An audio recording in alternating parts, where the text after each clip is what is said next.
Hey, listen, remember how I always endorse pharmaceutical grade gear for safety and efficacy purposes? Well, it looks like I'm going to have to eat my words because it appears that glass particles might end up in your injectable medication after cracking those sweet pharma ampules. Don't worry, I already have a solution. Keep watching to find out what it is. Vigorous Steve here. On the last Vigorous Q&A, Robert Malik mentioned that glass particles end up in the medication after breaking glass ampules, and he asked if this is something to worry about.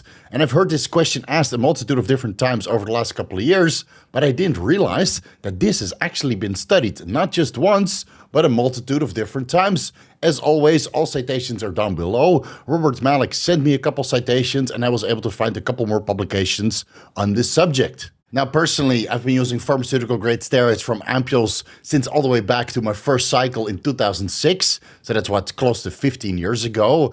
At that time, I took either testosterone enanthate from Ampule that's produced in Ampoules, and in the last 2 weeks, I switched to Testlick testosterone propionate from Ampoules, as well as Desma or Zambon, 50 milligrams per 1 milliliter injectable Winstrol suspension, also produced in Ampoules. So yes, my first cycle was completely Ampoules only. And while injectable Winstrol suspension surely feels like you're injecting glass, I can't say over the last 15 years that I've been using steroids from Ampoules that I've ever had the feeling that glass particles ended up in my body. And I think over the last 15 years, I must have opened close to 1,000, or well, it's probably thousands, honestly, because I buy 100 boxes of Bayer Rimabolin, and I've done that a multitude of different times, right? I buy in bulk so I can get a bulk discount, and I must have placed an order like that at least 10 times. So let's say in my lifetime, over 1,000 ampules cracked, never had the feeling that glass particles ended up in my body.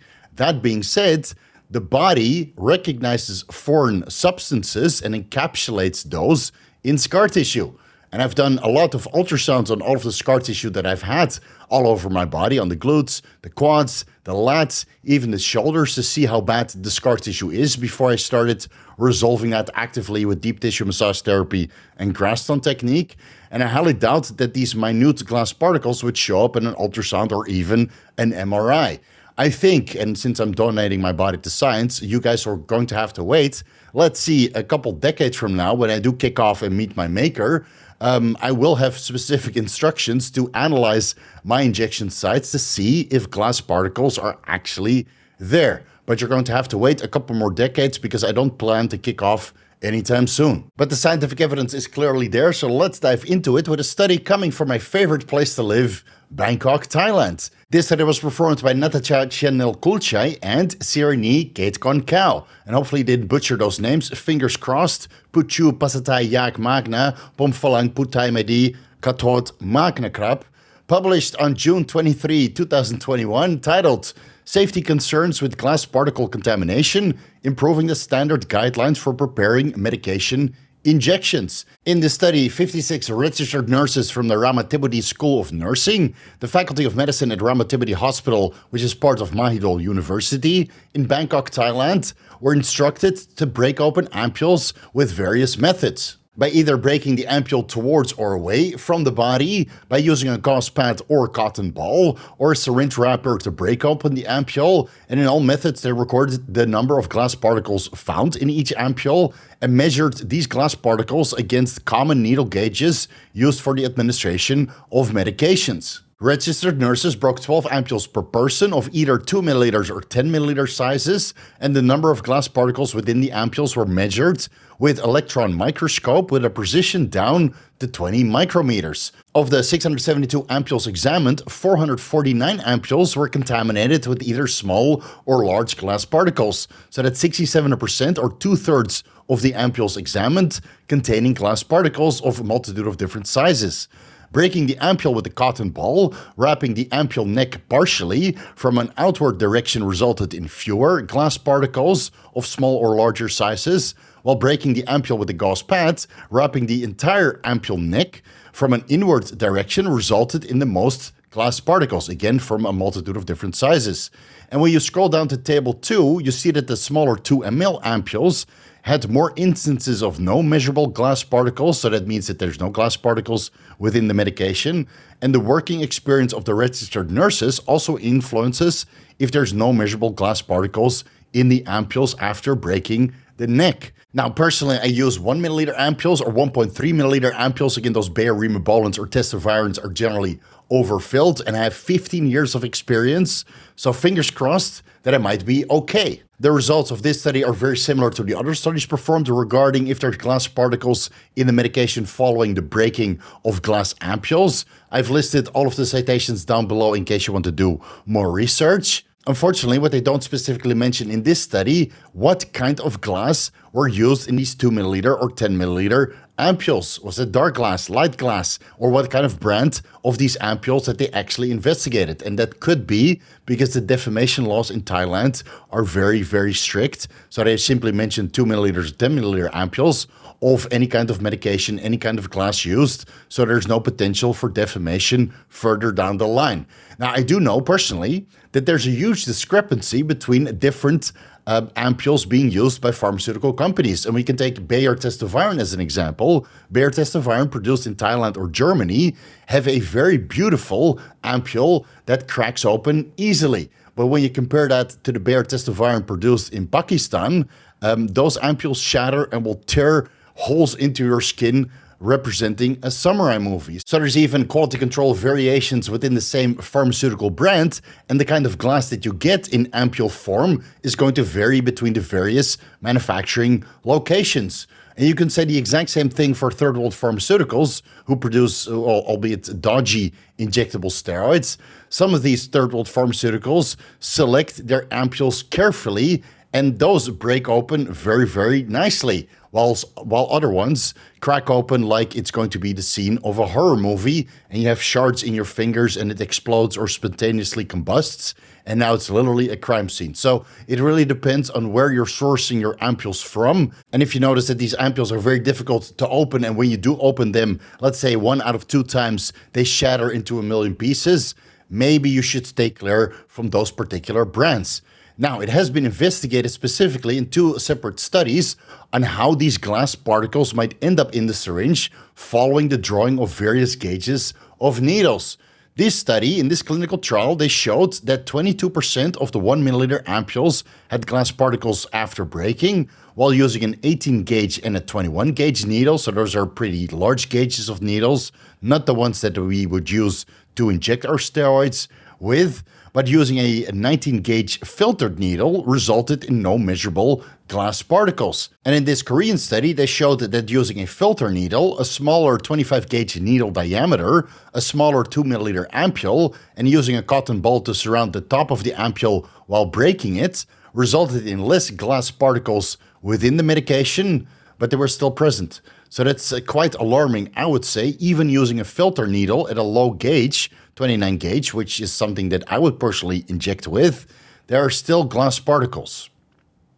So what can we do to not end up with scar tissue encapsulated glass particles in all of the injection sites within our body while using pharmaceutical grade gear or underground labs produced in ampules? And again, I can't emphasize this enough. The body will not break down and metabolize the glass particles that you've now injected, or at least not within your lifetime. Your body has to decompose for these glass particles to be released.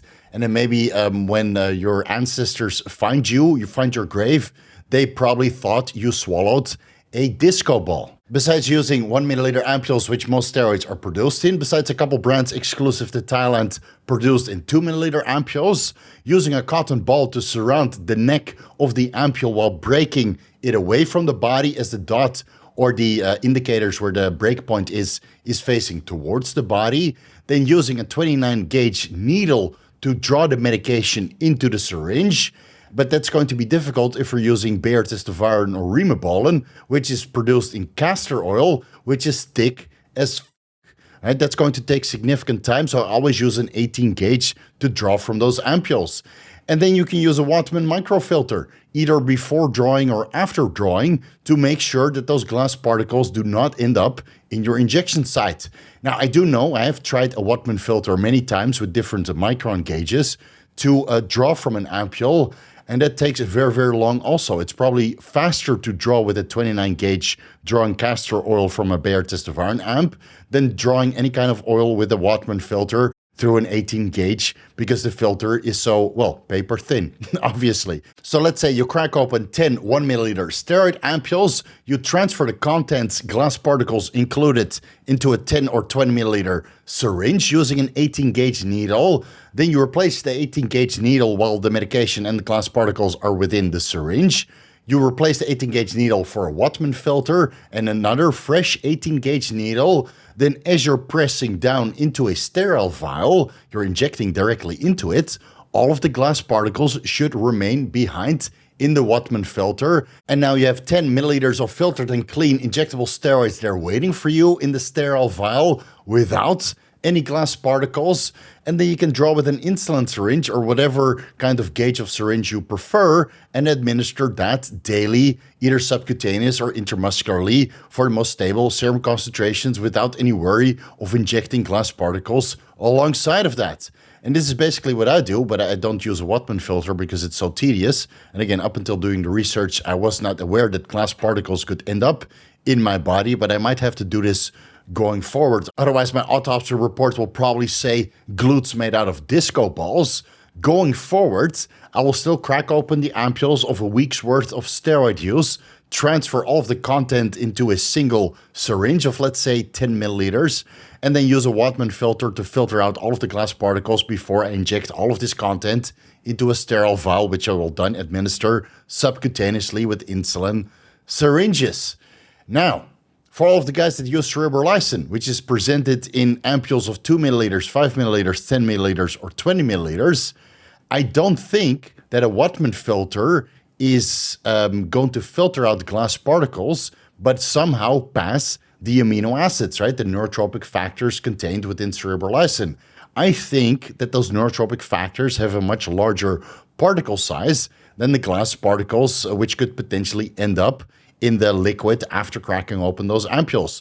So it might be a little bit difficult to forego glass particles if you were using cerebrolysin. And I will say that those glass ampules of cerebrolysin shatter a lot easier than the Bayer Test-of-Irons produced in Germany or Thailand. So a little bit food for thought and caution is advised. And all of that being said and taken into consideration, I can't remember for the life of me ever reading a case report or hearing anecdotally that anybody in the fitness community worldwide has suffered from complications from injecting glass particles potentially.